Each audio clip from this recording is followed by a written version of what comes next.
Bagaimana mungkin seorang sahabat paling lembut memimpin umat di saat paling genting dalam sejarah Islam? Setelah wafatnya Rasulullah Shallallahu Alaihi Wasallam, Madinah diliputi kesedihan yang begitu dalam. Umat Islam terguncang, bahkan sebagian tak percaya bahwa Nabi telah tiada. Di tengah kekacauan itu, muncul satu sosok yang tenang, yakni Sayyidina Abu Bakar As-Siddiq, dengan suara yang bergetar namun penuh keyakinan. Ia berkata, "Barang siapa menyembah Muhammad, maka Muhammad telah wafat. Tapi barang siapa menyembah Allah, maka Allah Maha Hidup dan tidak akan mati." Kata-kata itu seakan membangunkan jiwa-jiwa yang terpuruk. Namun ujian belum berakhir. Bagaimana kisah lengkapnya? Yuk kita simak videonya sampai akhir.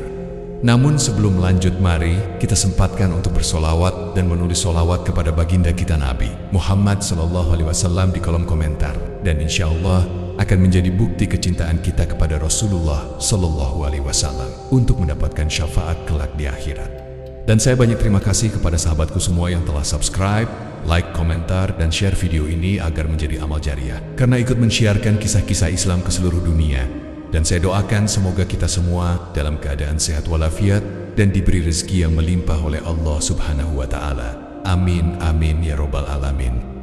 Sahabat yang dirahmati Allah Subhanahu wa Ta'ala, setelah wafatnya Rasulullah Sallallahu Alaihi Wasallam, Madinah diliputi kesedihan yang begitu dalam. Umat Islam terguncang, bahkan sebagian tak percaya bahwa Nabi telah tiada.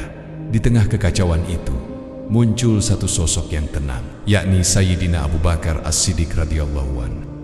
Setelah terjadi diskusi yang alot dan panjang tentang siapa orang yang berhak menggantikan Nabi Muhammad yang baru saja wafat, akhirnya umat Islam sepakat untuk mendaulat Abu Bakar As-Siddiq sebagai khalifah.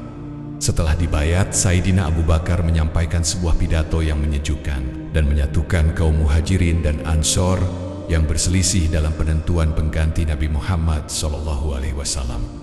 Kemudian beliau berkata, "Wahai saudara-saudara, sesungguhnya aku telah kalian percayakan untuk memangku jabatan khalifah, padahal aku bukanlah yang paling baik di antara kalian. Sebaliknya, kalau aku salah, luruskanlah langkahku. Kebenaran adalah kepercayaan, dan dusta adalah pengkhianatan. Orang yang lemah di kalangan kamu adalah kuat dalam pandanganku. Sesudah hak-haknya aku berikan kepadanya. Sebaliknya, orang yang kuat di antara kalian aku anggap lemah setelah haknya saya ambil. Bila ada yang meninggalkan perjuangan di jalan Allah, maka Allah akan menghinakannya. Bila kejahatan itu sudah meluas pada suatu golongan, maka Allah akan menyebarkan bencana kepada mereka.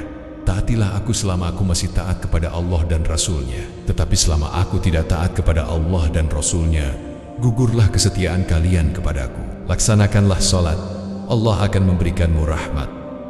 Selama menjadi khalifah, Abu Bakar menghadapi berbagai macam persoalan, mulai dari banyaknya kabilah yang memutuskan untuk keluar Islam murtad, maraknya kaum muslim yang enggan mengeluarkan zakat, hingga munculnya nabi-nabi palsu.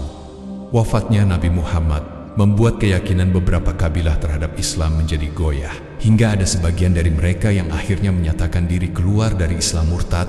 Hal itu dilatari oleh beberapa faktor.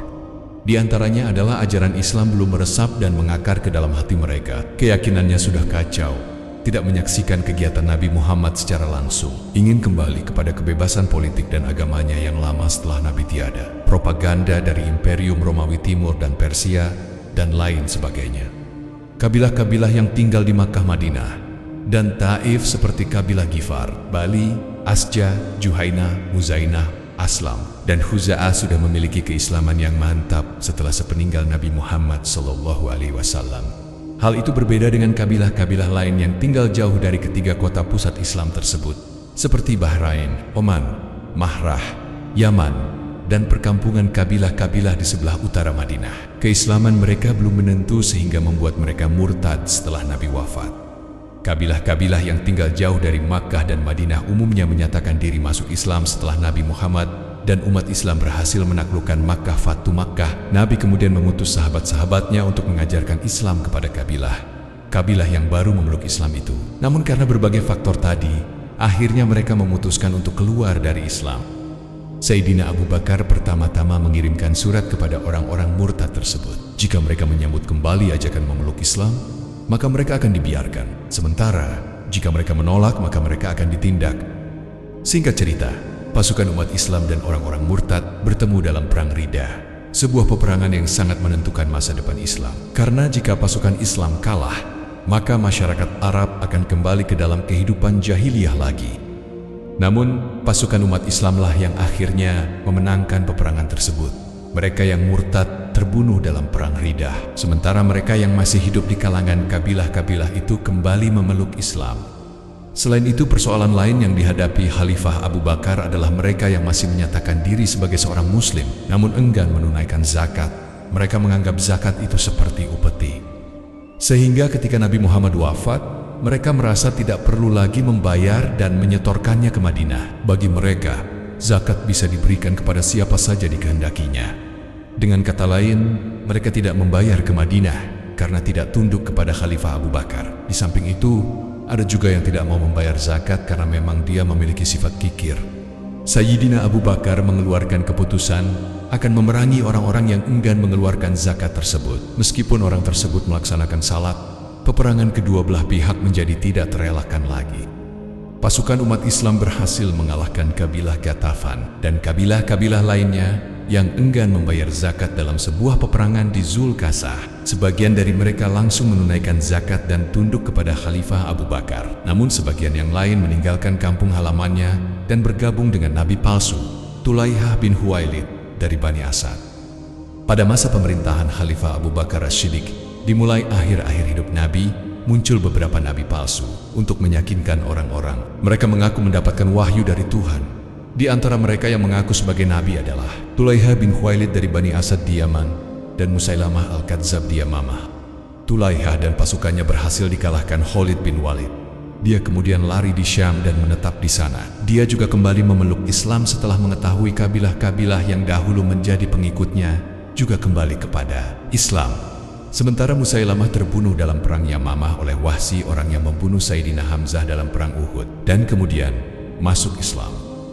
Sayyidina Abu Bakar menjadi khalifah selama 2 tahun 3 bulan. Kendati demikian, dia berhasil memperluas wilayah kekuasaan Islam. Sayyidina Abu Bakar mulai menyiapkan rencana-rencana perluasan wilayah Islam. Setelah berhasil mengatasi persoalan-persoalan dalam negeri, beliau mengirim pasukan Islam di bawah pimpinan Khalid bin Walid dan Mutsanna bin Haritsah As-Saiban untuk membebaskan Irak dari cengkeraman Imperium Persia. Mereka pun berhasil mengalahkan pasukan Persia dan menguasai beberapa wilayah di Irak seperti Hirah, Anbar, dan lainnya. Sementara untuk membebaskan Syria dari kekuatan Romawi, beliau Sayyidina Abu Bakar mengirimkan 4 komandan, yakni Yazid bin Abi Sufyan di Damaskus, Syurahbil bin Hasanah di Yordania, Abu Ubaidah di Hims, dan Amr bin Al-Ash di Palestina. Tidak hanya itu, Khalifah Abu Bakar juga meminta Khalid bin Walid yang berhasil membebaskan beberapa wilayah di Irak untuk membantu pertempuran di Suriah. Pada masa kekhalifahan Abu Bakar, ekspedisi pembebasan Syria belum tuntas. Baru pada masa kekhalifahan Umar bin Khattab, wilayah Syria berhasil dibebaskan. Pada perang Yamamah, jumlah yang terbunuh di pihak pasukan Muslim mencapai 1.200 orang, termasuk 39 sahabat besar dan yang hafal Al-Quran. Hal inilah yang menyebabkan munculnya inisiatif untuk mengumpulkan Al-Quran pada zaman kekhalifahan Abu Bakar. Adalah Umar bin Khattab yang mengusulkan pengumpulan Al-Quran kepada Khalifah Abu Bakar.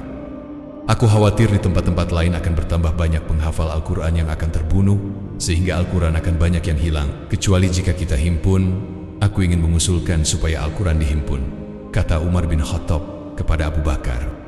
Semula Sayyidina Abu Bakar tidak langsung menyetujui usulan Umar bin Khattab tersebut. Dia berpikir, bagaimana mungkin melakukan sesuatu menghimpun Al-Quran yang tidak dilakukan oleh Nabi Muhammad. Namun setelah berdiskusi dengan Sayyidina Umar bin Khattab dan Zaid bin Sabit, penulis wahyu Nabi, Abu Bakar sepakat dengan usulan penghimpunan Al-Quran. Beliau kemudian memerintahkan Zaid bin Sabit untuk melacak dan mengumpulkan Al-Quran. Pada saat itu Al-Quran ditulis di atas tulang-tulang bahu, dari lempengan-lempengan, pelepah pohon kurma, dan juga dihafal oleh para sahabat. Zaid bin Sabit berhasil menghimpun Al-Quran dan menghimpunnya ke dalam lembaran-lembaran dengan penuh ketelitian. Untuk mengecek keaslian Al-Quran, Zaid bin Sabit mengumpulkan tulisan-tulisan Al-Quran yang terserak, menyusun, membandingkan, dan kemudian mencocokkannya. Dia tidak akan menetapkan satu ayat Al-Quran pun sebelum dia merasa benar-benar yakin bahwa ayat tersebut memang diwahyukan kepada Nabi Muhammad SAW. Lembaran-lembaran Al-Quran itu kemudian disimpan di tempat Khalifah Abu Bakar, lalu di tempat Sayyidina Umar bin Khattab dan Hafsah, Proses penghimpunan atau kodifikasi Al-Quran terus berlanjut pada masa kekhalifahan Umar bin Khattab dan disempurnakan pada masa kekhalifahan Utsman bin Affan.